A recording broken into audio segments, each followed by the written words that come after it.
بسم اللہ الرحمن الرحیم۔ السلام علیکم میری پیاری بہنوں، نبی پاک صلی اللہ علیہ وآلہ وسلم فرماتے ہیں کہ جب انسان صبح اٹھتا ہے تو اس کے جوڑ جوڑ پر صدقہ لازم ہو چکا ہوتا ہے، اور یہ ہم پر بھی لازم ہوتا ہے کہ ہم آج کے دن کا صدقہ آج کے دن ہی ادا کر دیں۔ میری بہت سی بہنیں پوچھیں گی کہ ہم روز کا روز صدقہ کیسے ادا کر سکتے ہیں؟ تو صبح اٹھ کر اگر ہم کسی کو سلام کرتے ہیں تو یہ بھی ایک صدقہ ہے۔ اگر ہم کسی کو نیک کام کرنے کا حکم دیتے ہیں تو یہ بھی ایک صدقہ ہے۔ اگر ہم کسی کو برائی سے روکتے ہیں تو یہ بھی ایک صدقہ ہے۔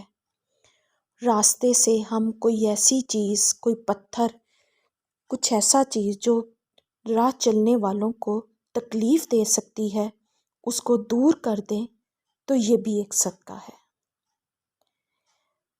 اب میری بعض بہنیں یہ بھی کہیں گی کہ میں تو گھر میں اکیلی ہوتی ہوں، میں کسی کو سلام نہیں کر سکتی تو میں کیسے صدقہ دوں؟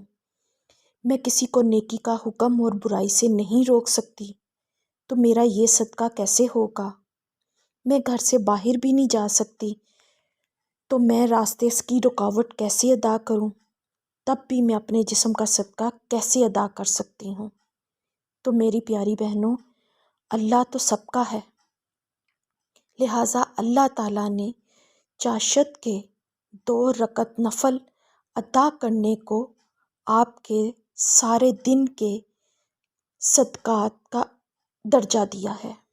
آپ کی جسم کے جوڑ جوڑ کا صدقہ جو ہے یہ چاشت کے 2 نفل میں اللہ تعالیٰ نے سمو دیا ہے۔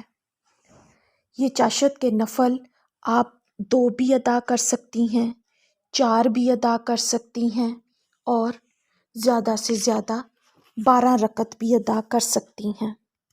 نبی پاک صلی اللہ علیہ وآلہ وسلم فرماتے ہیں کہ چاشت کے یہ نفل ابن آدم کے جسم کے جوڑوں کا صدقہ ہے۔ یہ ہماری بیماری اور تکلیفوں کا بہترین علاج ہے۔ آپ آزما کر دیکھ لو، اس کے پڑھنے سے آپ کا سارا دن بہت اچھا اور پرسکون گزرے گا۔ صرف اور صرف چاشت کے 2 نفل ہی ادا کر دینے سے آپ کا صدقہ پورا ہو جائے گا۔ ہمارے ہاں سوچ ہے کہ اگر صدقہ دینا ہے تو بکرے کا دو، اور خاص طور پر کالا بکرا ذبح کرو تبھی صدقہ ہوگا، صدقہ ادا ہوگا۔ بعض لوگ کہتے ہیں کیونکہ جان کا صدقہ جان ہے تو اس لیے ہم کالا بکرا ذبح کریں گے تبھی ہمارے اندر ہماری جان کا صدقہ ادا ہوگا۔ میری پیاری بہنوں، میں بکرا ذبح کرنے یا کالا بکرا ذبح کرنے کے خلاف نہیں ہوں، میں صرف یہ پوچھنا چاہتی ہوں کہ جو لوگ غریب ہیں اور وہ ان معاملات میں حصہ نہیں ڈال سکتے، یعنی کہ کوئی بکرا ذبح نہیں کر سکتا، تو پھر سوچو کہ وہ کیسے ادا کرے گا، وہ اپنا صدقہ، اپنی جان کا صدقہ کیسے ادا کرے گا؟ میری پیاری بہنوں، اللہ تو امیر غریب سب کا ہے۔ اللہ تعالیٰ نے اسی لیے یہ نفل رکھے کہ کوئی اپنی جان کا صدقہ اس طرح ادا کر سکتا ہے۔ آئیں ہم اپنے نبی پاک صلی اللہ علیہ وآلہ وسلم کے دور پر نظر ڈالتے ہیں۔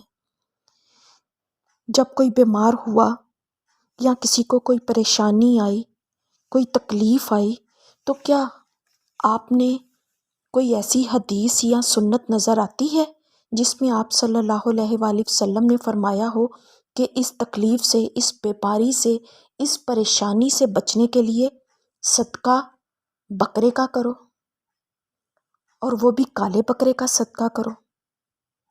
نہیں، نہ میں نے کوئی حدیث اور سنت سنی، نہ ہی آپ لوگوں نے۔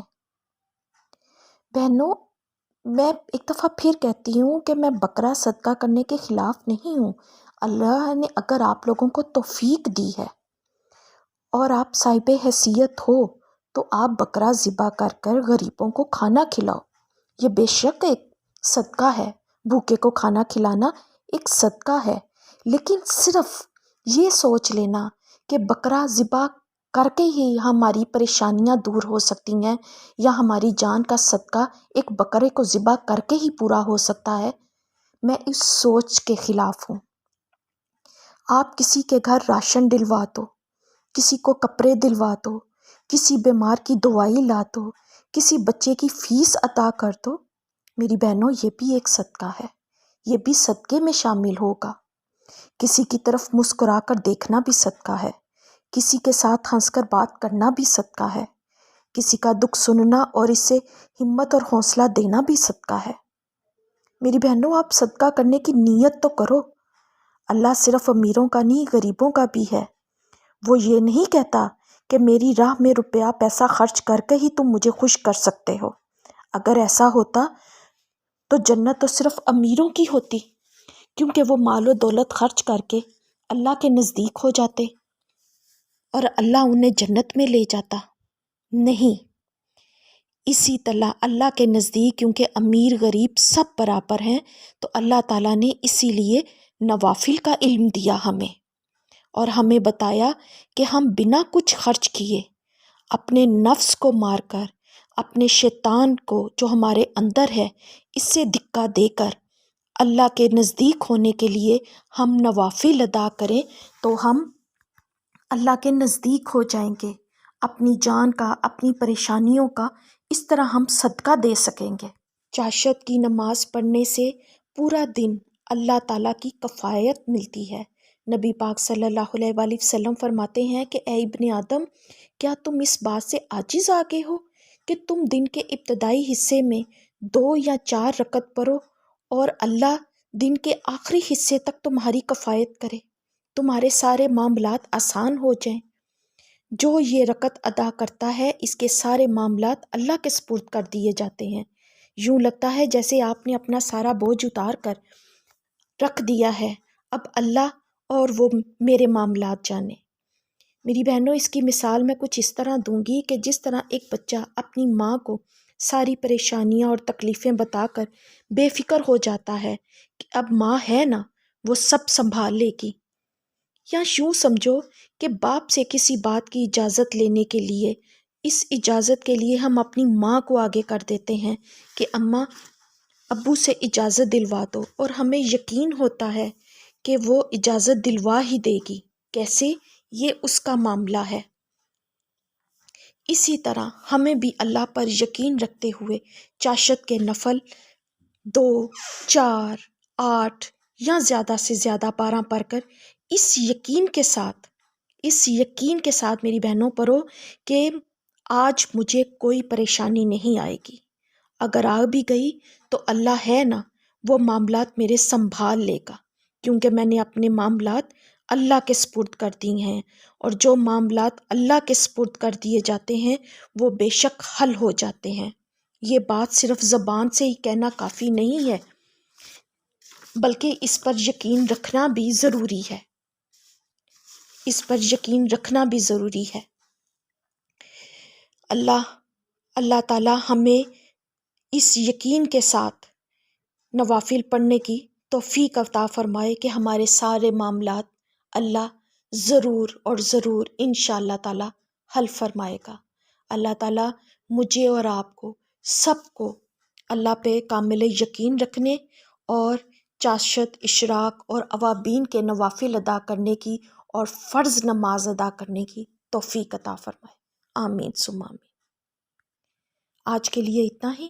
اللہ حافظ.